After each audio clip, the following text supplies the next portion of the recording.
being a young widow at the time.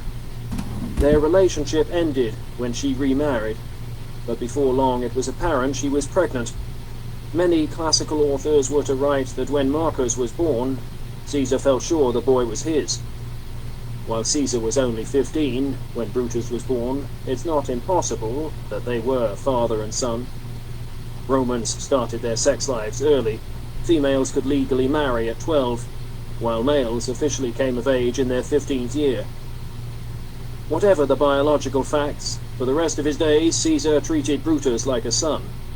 Caesar had been staggered to learn at the outbreak of the civil war that, like so many of those near and dear to him, Brutus had taken Pompey's side. Caesar's surprise was exacerbated by the fact that Pompey had executed Servilia's new husband and Brutus's father, Marcus Junius Brutus, some years before, and was never on friendly terms with the young man. But Brutus was a Republican at heart, and believed in the values espoused by Pompey. Since the previous year, Brutus had been serving on the staff of Pompey's governor of Cilicia, but, bored, had come of his own accord to join Pompey in Thessaly. When Caesar had learned that Brutus was in Pompey's camp, he'd issued orders to his officers that nothing was to happen to the young man if they encountered him. If he surrendered of his own free will, they were to bring him to Caesar. If he refused to surrender, they were to let him escape. Now, Caesar was overjoyed that the young man was alive and well, and he hurried to Larissa with his cavalry, leaving the replacement legions to follow at their own pace. In his letter, Brutus had probably told Caesar that the people of Larissa wished to submit to him. When he arrived, the town opened its gates to the conqueror. There he embraced Brutus, and immediately pardoned him. A little later, as they walked in private together, Caesar asked where Brutus thought Pompey might go. Pompey hadn't confided his intentions to Brutus, but according to Plutarch, Brutus guessed that Pompey would seek support in Egypt. Spending the night at Larissa, having learned that Pompey had stopped only briefly at Larissa the previous day, before continuing on to the east coast, and with intelligence that he had since escaped by sea, Caesar turned around and marched back to the plain of Pharsala with his 4 legions and cavalry to look after unfinished business. Arriving in the afternoon, he went first to Pompey's former camp. Colonel Pollio was with him as he surveyed the scene.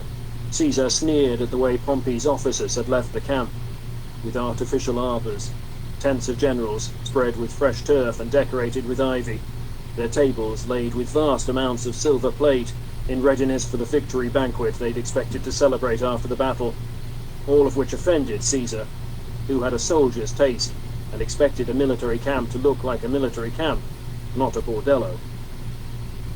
The camp was littered with thousands of bodies, which would have already been beginning to bloat and reek in the summer heat. All right, literally lost mine. According to Colonel Pollio, who was at Caesar's shoulder as usual, and would note his chief's words for use in his later memoirs, some of the dead here were soldiers, but most had been unarmed. All right, I should read this book. Ambush, Labienus and Affront. I got the library. Yeah, it was on my library notes.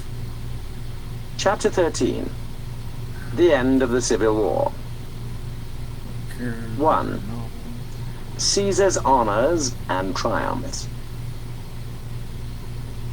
When the news of Thapsus was received in Rome, unprecedented honors were showered upon Caesar.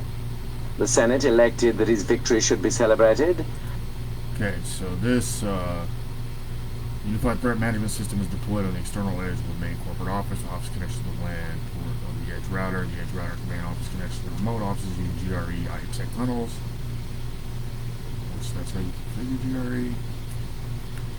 Network admin notices that the worm was not detected by the UTM has spread from the remote sites into the corporate network. The UTM currently has traffic rules applied that should block the port used by the worm, which of the following steps must not be correct issue.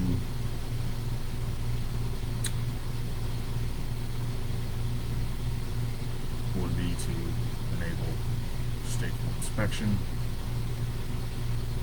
That wouldn't make any sense. TLS inspection has nothing to do with that. That has nothing to do with that. So that's an impossible answer.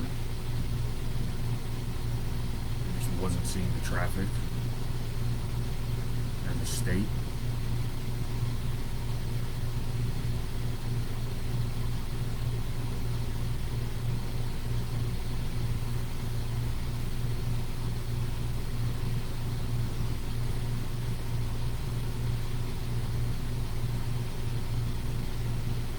Wait, what?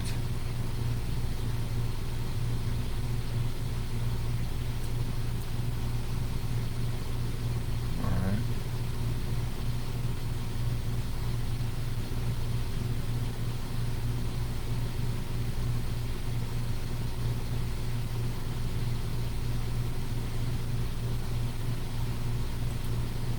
Yeah, it's a pen test.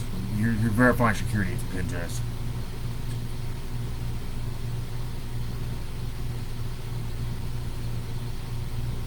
Cross-site scripting, no. DNS poisoning.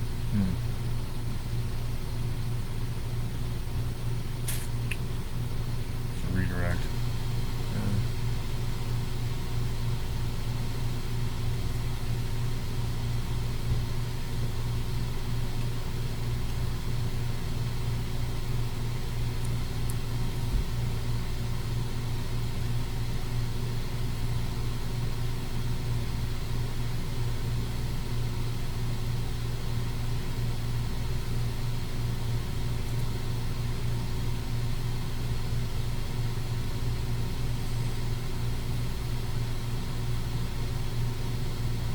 Interesting security question, more than I'd expect.